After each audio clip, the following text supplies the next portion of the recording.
खाजियामाटी दखरा दुलाराय बर' फरायसा आफादनि मोनसे बाखनायथाव हाबाफारि। मेट्रिक आरो गोजौसिन आनजादाव उथ्रिसारनो हानाय फरायसाफोरखौ बरायदों। बर' हारिनि माहारियारि सिनस्रि आफाद दुलाराय बर' फरायसा आफादा जेब्लायबो हारिनि गांनाय उखैनाय समाजारि जेंना सुस्रांनो थाखाय अरायसम गसंथाबोनायखौ दिनैनि सानाव मिरु एबसुनिफ्राय लानानै जिल्ला दखरा आफादफोरखौबो मैखोमै थाद'नाय गैयै खामानि मावबाय थानायखौ नुनो मोन्दों। दिनै फिन उदालगुरि जिल्ला एबसुनि बेंखनाव थानाय खाजियामाटी दखरा एबसुआ ओनसोलाव सुबुं सम्पद सोरजिनायनि थांखिजों दखरा आफादनि सिङाव फरायसाफोरनि थाखाय थुलुंगाखां हाबाफारि लानायखौ नुनो मोननाय जादों। मख'नो गोनांदि देग्लायनि मेट्रिक आरो गोजौसिन आनजादाव सेथि, नैथि आरो थामथि मासि लानानै उथ्रिसारनो हानाय फरायसाफोरखौ मोनसे मेहेरगोनां हाबाफारिनि गेजेरजों थुलुंगाखां बरायनाय हाबाफारि खुंदों।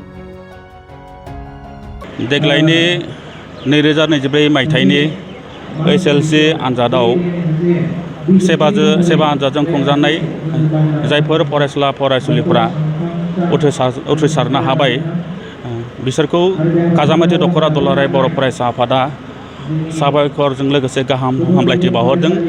लोगोसे फरायसाफोरनि उथ्रिसारनायनि गारजेन आरो फोरोंगुरु सारखौ जों खाजामाटी दखरा दुलाराय बर' फरायसा आफादनिफ्राय गोजोन गाहाम हामलायथि बावहरदों। आरो जायफोर फरायसुला फरायसुलिफ्रा देग्लायनि आनजादाव फेल जाबाय बिथांमोना गोसोखौ नार्भास खालामालासे मोजाङै मोजां फरायफिननानै एग्जामखौ होनांगौ। मानोना फेल जानाया फरायसानि जोबथा थांखि नङा। मानो जेनै देरहानायासो बाहाय गोजोननाय दङ। खाजामाटी दखरा दुलाराय बर' फरायसा आफादा गुन गोनां सोलोंथाइखौ नोजोर बोनानै उदालगुरि जिल्ला बर' फरायसा आफादनि बिथोन बायदियै खाजामाटी दखरा दुलाराय बर' फरायसा आफादाबो बरायनाय हाबाफारिखौ लादों। जिल्ला दुलाराय बर' फरायसा आफादा जिल्लायाव जेरै टप 10 थांनाय फरायसुला फरायसुलिफोरखौ बरायनाय हाबाफारि लायो।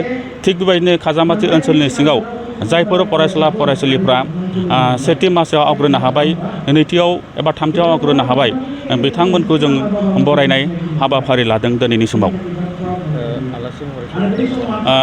दिनैनि समाव खाजामाटी दखरा दुलाराय बर' फरायसा आफादनि मान होनानै लेंहरजानाय उदालगुरि जिल्ला बर' फरायसा आफादनि सोलोंथाइ नेहाथारि मानगोनां सेलब्रेसन मोसाहारिखौ जोङो गाहाय आलासि महरै हांख्रायदों।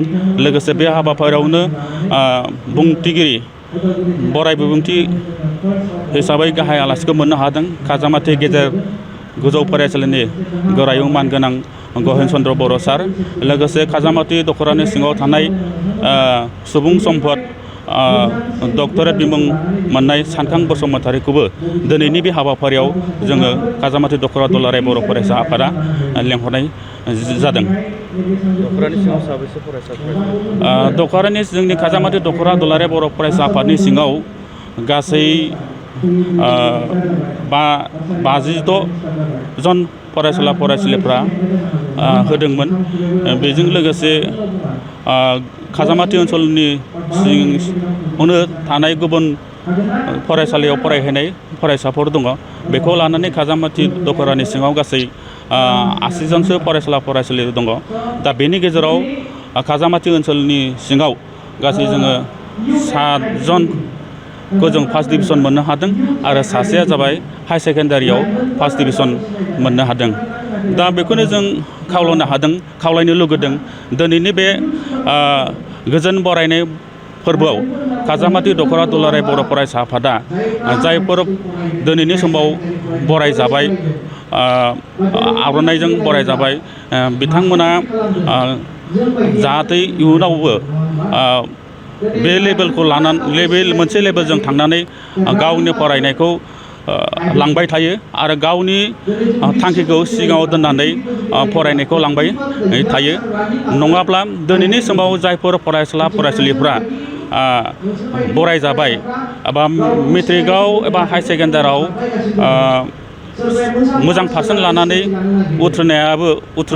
उथ्रिनाया इयुनाव ओंथि गोनां जाहैयाबो जानो हागौ। बेनिखायनो दिनैनि समाव जायफोर फरायसुला-फरायसुलिफ्रा बरायजानाय फरायसुला-फरायसुलिफ्रा गावनि थांखिखौ सिगाङाव दोननानै सासे मोजां फरायसा जानो हायो। इयुनाव गावखौ जिउखौ दानायजों लोगोसे न'खरनि बिमा-बिफा न'खरखौ नायनो हायो, लोगोसे ओनसोलनि मुं लाखियो आरो बर' माहारिनि थाखाय सासे सुबुं सम्पद जाहैनो हाथों होननानै दिनै खाजामाथि दख'रा दुलाराय बर' फरायसा आफादा बे बरायनाय हाबाफारिजों थुलुंगाखां होनो थाखाय जों बे बरायनाय हाबाफारिखौ लानाय जादों। गोजौ सोलोंथाइ लानो गोसो जानाय HS आनजाद उथ्रिनाय फरायसाफोरनि थाखाय गोजोनथाव खौरां। जारागुरिनि गबिन्द बसुमतारी कलेजाव BSAT सेमेस्टारनि थाखाय फरायसाफोरनि मुं थिसननाया सोलिगासिनो। 2024-25 सोलोंथाइ बोसोरनि थाखाय BSAT सेमेस्टारनि मुं थिसननाया सोलिगासिनो दं गबिन्द बसुमतारी कलेजाव। बड'लेण्ड मुलुगसोलोंसालिजों गनायथि जानाय क'क्राझार जिल्लानि गसाइगाव महकुमानि सिङाव थानाय जारागुरिनि गबिन्द बसुमतारी कलेजा फरायसाफोरनि थाखाय एसेल' फिसावनो फरायसाफोरनि थाखाय मुं थिसननाय खाबु लानानै फैदों। गिबि मुं थिसनगोन 100 फरायसाफोरनि थाखाय माखासे स्पेशल अफारजों लोगोसे गुबुन गुबुन रोखोमनि बेसेन होनाङै क्लासफोर जेरै spoken English, self defence, computer कर्सनि खाबुजों लोगोसे फरायसाफोरनि कलेजाव थांलाय फैलायनि थाखाय बेसेन होनाङै बास सिबिथायनि खाबु होनाय जायो। गबिन्द बसुमतारी कलेजा फरायसाफोरा गावनि गोसो बायदियै साबजेक्टफोरखौ सायख'नानै लानो हागोन। लोगोसे गोबां थाखोनि बिजाबजों बुंफबनाय बिजाब बाख्रिनि खाबुखौबो फरायसाफोरा मोननो हागोन आरो बे खेबनिफ्राय गसाइगाव फरायसालिमानि सिङाव फरायसाफोरा गावनिनो आंगो गबिन्द बसुमतारी फरायसालिमायावनो आनजाद मिरु एबा आनजाद होनो हागोन।